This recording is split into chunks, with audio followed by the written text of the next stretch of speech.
Prologue. 11th of November, 1944. Sydney, Australia. The radio dominated the room, all gleaming wood and intriguing metal dials. William zeroed in on it, ignoring all the people, desks and typewriters crammed into his father's office. His stomach fizzed. This was the first time he'd ever been allowed here, although Ian, his older brother, was always welcome. William reverently stroked one finger across the radio's wooden case.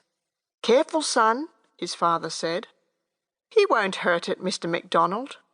William could hear a smile in the lady's voice. His face warmed and he looked around at the people eating and drinking out of tall glasses. The kind lady offered him the plate of scones. William looked towards his father, who nodded. He took a scone and thanked the lady. Mum always insisted he show good manners. "Nearly time," said someone at the back of the room.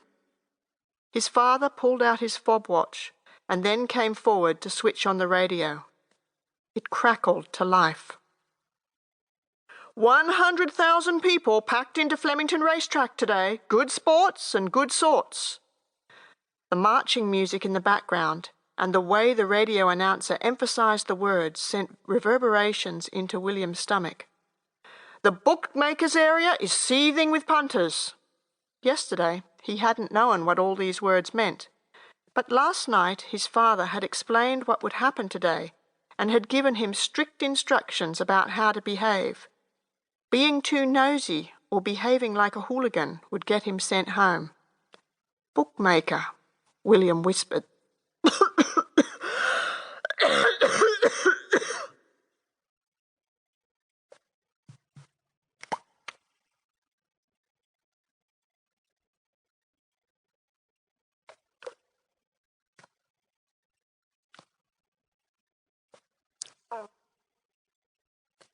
It crackled to life.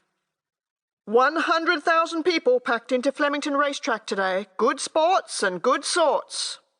The marching music in the background and the way the radio announcer emphasised the words sent reverberation into William's stomach. Beep, beep, beep. The way the radio announcer emphasised the words sent reverberations into William's stomach. The bookmakers' area is seething with punters.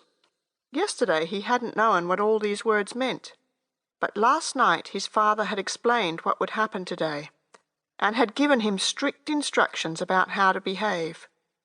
Being too noisy or behaving like a hooligan would get him sent home. Bookmaker.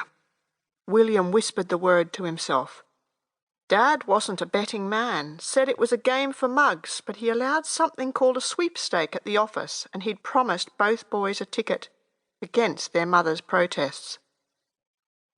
Dad picked him up, sat him on the edge of one of the desks, and handed him a slip of paper with the number 4 and one word written on it. It was a strange word, and William didn't know if he could pronounce it correctly, but he knew it must be the name of a horse. S-I-R-I-U-S.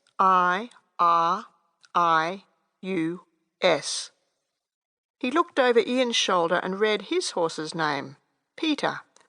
Dad said the first 3 horses would win money, a whole shilling for the winner. William could hardly imagine it. He never won anything. Ian might have been only 2 years older, but he was bigger and faster and smarter. He always came out on top, and Dad was always there to clap enthusiastically.